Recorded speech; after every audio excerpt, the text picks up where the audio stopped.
On t'a appris à briller. À prouver, à montrer ta valeur le plus vite possible. Mauvaise stratégie. Celui qui expose toute sa force dès le premier mouvement devient prévisible et donc contrôlable. Les vrais stratèges font l'inverse. Ils laissent les autres les sous-estimer. Ils avancent masqués. Ils parlent moins qu'ils n'observent. Ils laissent croire qu'ils ne sont qu'un pion alors qu'ils étudient l'échiquier. Se faire sous-estimer volontairement, ce n'est pas être faible. C'est manipuler la perception. C'est contrôler le tempo. C'est choisir le moment où l'on réveille le lion après avoir joué le renard. Pendant que les autres cherchent l'approbation, toi tu construis ton avantage dans l'ombre. Et le jour où tu frappes, personne ne l'a vu venir. À la fin de cette vidéo, tu sauras exactement comment transformer le mépris, l'indifférence ou le doute des autres en levier stratégique. Pas pour écraser, mais pour dominer le jeu sans jamais avoir l'air de le vouloir.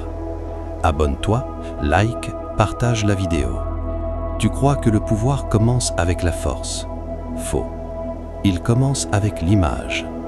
Ce que les autres pensent de toi détermine la manière dont ils te traitent. Et la manière dont ils te traitent détermine les opportunités qu'ils t'ouvrent ou qu'ils te ferment. La perception n'est pas un détail social, c'est un levier stratégique. Celui qui contrôle son image contrôle déjà une partie du terrain. Si l'on te voit comme brillant, on se méfiera. Si l'on te voit comme menaçant, on s'unira contre toi. Mais si l'on te voit comme un offensif, on baisse la garde. Et c'est là que commence l'avantage invisible. Se faire sous-estimer volontairement, ce n'est pas accepter une position basse.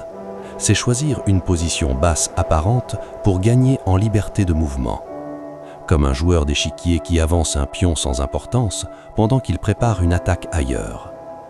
Regarde autour de toi, en classe, en business, dans les cercles sociaux. Celui qui parle le plus attire l'attention. Celui qui impressionne trop tôt déclenche la comparaison. Et la comparaison crée la rivalité. Le stratège, lui, observe.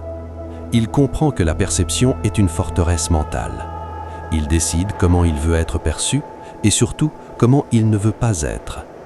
Car une vérité dérangeante existe. Les gens n'attaquent pas ce qu'ils ne craignent pas, mais ils ne surveillent pas ce qu'ils méprisent. Alors pose-toi cette question. Préférerais-tu être admiré trop tôt ou ignoré assez longtemps pour construire quelque chose d'inattaquable ?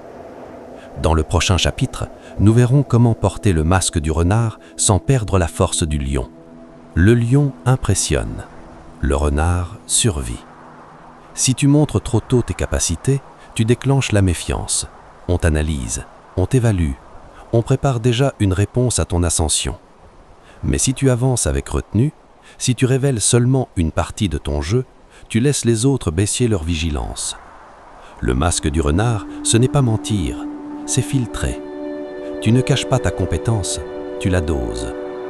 Dans une réunion, tu n'es pas obligé de donner la meilleure idée immédiatement. Dans un projet, tu n'as pas besoin d'exposer tout ton potentiel au premier échange. Dans un cercle social, tu n'as pas à prouver que tu maîtrises déjà le terrain. Celui qui parle moins écoute plus. Celui qui écoute plus comprend les failles. Et chaque faille est une porte. Imagine deux profils. Le premier affiche son ambition, annonce ses plans, expose ses talents. Il devient une cible claire. Le second pose des questions, avance tranquillement, observe les dynamiques. Il devient imprévisible. Lequel aura le plus de marge de manœuvre ? Dissimuler sa force, c'est accumuler de l'information pendant que les autres distribuent la leur gratuitement. C'est laisser croire que tu apprends alors que tu cartographies déjà le terrain. Le renard ne rugit pas, il attend. Mais attention, le masque ne doit jamais devenir ton identité. Tu ne te diminues pas, tu temporises. Tu choisis le moment où la révélation aura un impact maximal. Et ce moment dépend d'un élément crucial, le tempo. Dans le prochain chapitre, nous verrons pourquoi contrôler le rythme peut transformer une position ordinaire en avantage décisif. Dans toute dynamique de pouvoir, il y a un rythme. Celui qui le subit court, celui qui le contrôle dirige. La plupart des jeunes veulent accélérer, répondre vite, réagir vite, réussir vite. Ils confondent vitesse et maîtrise. Mais aller vite, c'est jouer sur le tempo des autres. Le stratège, lui, ralentit volontairement. Il ne répond pas immédiatement à chaque provocation. Il ne valide pas instantanément chaque opportunité. Il crée un léger décalage. Ce décalage crée du poids. Quand tu es toujours disponible, tu es prévisible. Quand tu es parfois inaccessible, tu deviens stratégique. Contrôler le tempo, c'est choisir quand avancer, quand te taire, quand agir. C'est comprendre que le silence peut être plus puissant qu'une réaction. Une réponse retardée peut installer de la tension. Une décision prise après observation peut surprendre.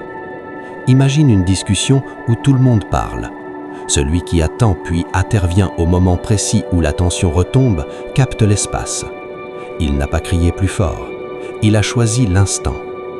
C'est pareil dans un projet, dans une négociation, dans un cercle social. Si tu révèles ton ambition trop tôt, tu déclenches la résistance. Si tu attends que le terrain soit favorable, tu avances sans friction. Le tempo, c'est une horloge invisible. Et la patience, c'est la main qui règle ses aiguilles. Mais ralentir ne suffit pas. Si ton rythme est maîtrisé, mais que tes intentions sont lisibles, l'avantage disparaît. C'est là qu'intervient un autre levier, le mystère. On ne respecte pas ce qu'on comprend totalement. On respecte ce qu'on ne peut pas prévoir. Le mystère n'est pas du flou, c'est du contrôle. Quand tout le monde connaît tes intentions, tes réactions, tes ambitions, tu deviens un schéma facile à anticiper. On sait comment te provoquer, on sait comment te contourner. Tu n'es plus une énigme, tu es une habitude. Le stratège garde une part d'ombre. Il ne révèle pas toutes ses opinions. Il ne montre pas toutes ses émotions. Il ne dévoile pas tous ses plans. Pas par peur, par calcul. Imagine deux profils encore une fois. Le premier affiche ses objectifs publiquement. Chaque projet, chaque étape, chaque doute. Il offre aux autres la carte complète de son territoire. Le second avance discrètement. Il annonce seulement ce qui est nécessaire. Le reste reste en construction, invisible. Lequel crée le plus de tension positive autour de lui? L'imprévisibilité calculée crée une forme de respect silencieux. Les gens ne savent pas exactement jusqu'où tu peux aller. Ils sentent une profondeur qu'ils ne peuvent pas mesurer. Mais pour que ce mystère fonctionne, il faut savoir doser la reconnaissance que tu accordes aux autres. C'est là que commence le prochain levier. Le pouvoir ne vient pas seulement de ce que tu fais, il vient de ce que les autres ressentent en ta présence. Beaucoup cherchent à être aimés. Ils distribuent validation, compliments, attention en continu. Résultat, leur approbation perd de la valeur. Elle devient automatique, donc négligeable. Le stratège agit autrement. Il ne refuse pas la reconnaissance, il la dose. Quand tu valides tout le monde, tout le temps, tu deviens prévisible. Quand tu accordes ton attention avec discernement, elle prend du poids. Une parole calme, posée, rare, marque davantage qu'un flot constant. C'est la logique de la rareté appliquée à l'émotion. Imagine un étudiant ou un jeune entrepreneur de 20 ans.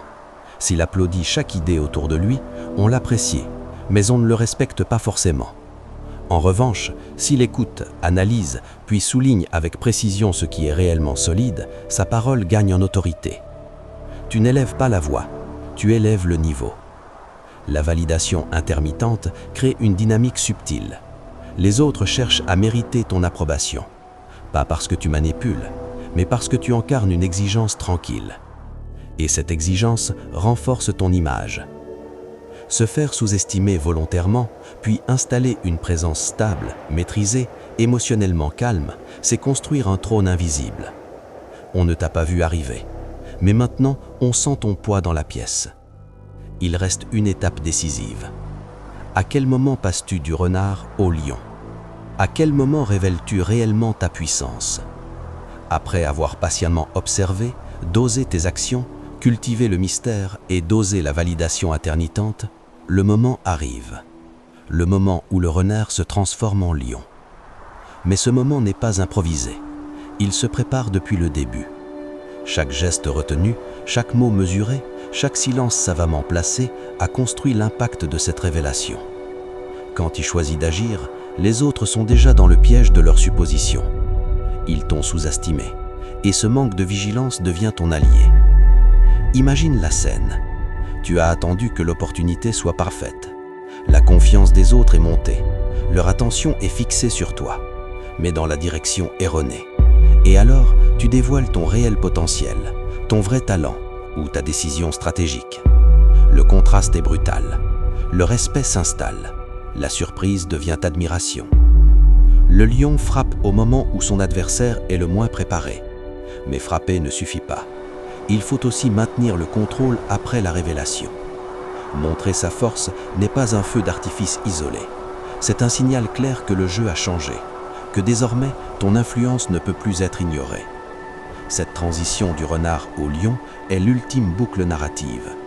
Ceux qui t'avaient sous-estimé réalisent trop tard que tu as construit, dans l'ombre, une forteresse invisible de puissance et d'autorité. Et cette forteresse, personne ne peut la détruire sans que tu le permettes. Comprends bien, la clé n'est pas de surprendre pour impressionner. La clé est de surprendre pour asseoir un contrôle durable, silencieux, respecté. C'est le couronnement de toute ta stratégie. Tu es arrivé ici parce que tu as accepté une vérité difficile. Se faire sous-estimer n'est pas humiliation, c'est stratégie. Chaque geste retenu, chaque mot mesuré, chaque silence savamment placé a construit une forteresse invisible autour de ton pouvoir. Pendant que les autres couraient après la reconnaissance, tu observais, analysais, patientais. Tu as compris que la perception est le véritable champ de bataille.